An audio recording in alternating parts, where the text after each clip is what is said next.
Paulo, o apóstolo da fé e da coragem. Capítulo 28.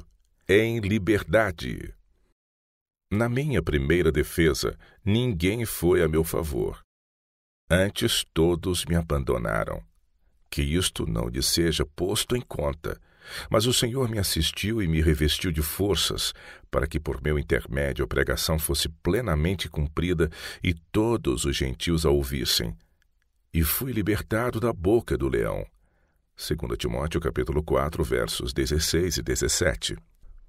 Enquanto os trabalhos de Paulo estavam sendo abençoados com a conversão de muitas almas e o fortalecimento e animação dos crentes, estavam a formar-se nuvens que ameaçavam sua própria segurança, bem como a prosperidade da igreja. Quando, em sua chegada a Roma, fora ele colocado sob os cuidados do capitão da guarda imperial, o cargo era ocupado por um homem de justiça e integridade, por cuja clemência ele foi deixado relativamente livre para prosseguir na obra do Evangelho. Mas antes do fim dos 2 anos de prisão, esse homem foi substituído por um oficial cujo vício e tirania tornavam seu nome infame. O apóstolo não podia esperar nenhum favor desse escravo da luxúria e crueldade.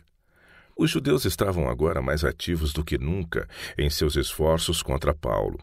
Eles encontraram uma hábil auxiliadora na mulher corrupta de quem Nero fizera sua segunda esposa e que, sendo prosélita do judaísmo, emprestou toda a sua influência para auxiliar os intuitos assassinos deles contra o campeão do cristianismo. Paulo tinha poucos motivos para esperar justiça da parte de César, para quem apelara. Nero era mais vil em seus costumes, mais frívolo no caráter e ao mesmo tempo capaz da mais atroz crueldade do que qualquer governante que o precedera. As rédeas do governo não podiam ter sido confiadas a um déspota mais desumano. O primeiro ano de seu reinado fora assinalado pelo envenenamento de seu jovem irmão Afim, que era o legítimo herdeiro do trono. Nero havia descido a uma e outra profundidade do vício e do crime, até que assassinou sua própria mãe e em seguida sua esposa. Não havia atrocidade que não perpetrasse, ato vil a que não se rebaixasse. A todo espírito nobre inspirava ele apenas aversão e desprezo. Os pormenores da iniquidade praticada na corte desse prodígio do vício são por demais degradantes, por demais horripilantes para serem descritos. Sua desenfreada impiedade provocava asco e indignação, mesmo a muitos dos que eram obrigados a partilhar de seus crimes.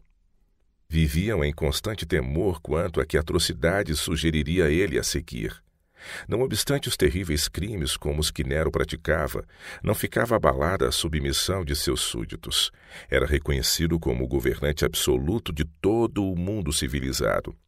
Mais do que isso, foi feito objeto de honras divinas e adoração como um deus. Do ponto de vista humano, era certa a condenação de Paulo perante tal juiz. Mas o apóstolo compreendia que nada tinha a temer enquanto preservasse sua lealdade e seu amor a Deus. Sua vida não estava nas mãos de Nero, e se a sua obra ainda não estivesse concluída, o imperador romano não teria poder para destruí-lo. Aquele que até então tinha sido seu protetor ainda poderia escudá-lo da maldade dos judeus e do poder de César. E Deus amparou seu servo.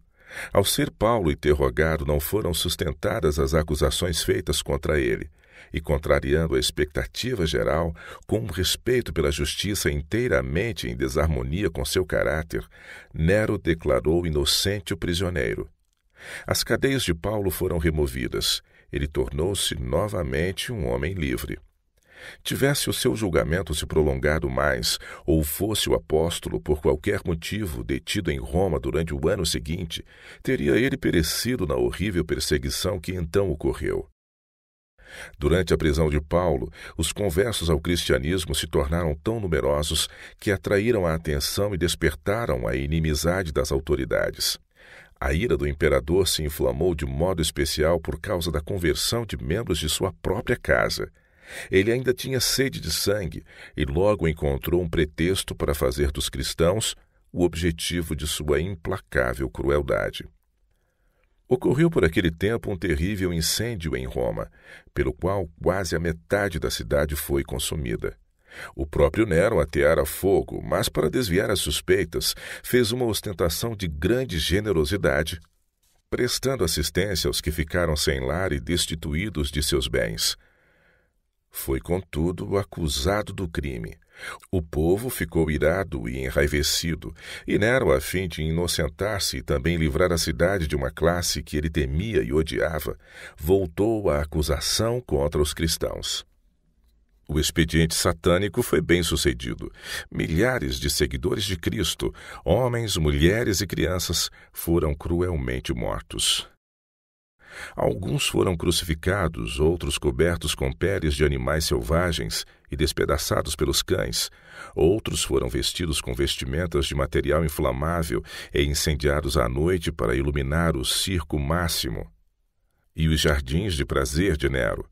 Assim, esse monstro em forma humana divertia o público exibindo suas vítimas em mortal agonia, enquanto ele assistia obtendo o maior prazer da aflição delas. Degradados e insensíveis como eram os romanos, e rancorosos em seu preconceito contra os cristãos, a repetição constante destas cenas horríveis e estarrecedoras despertou até mesmo a compaixão deles. Dessa terrível provação, Paulo foi poupado, tendo deixado Roma logo após o seu libertamento. Este último e precioso intervalo de liberdade ele aproveitou diligentemente trabalhando entre as igrejas.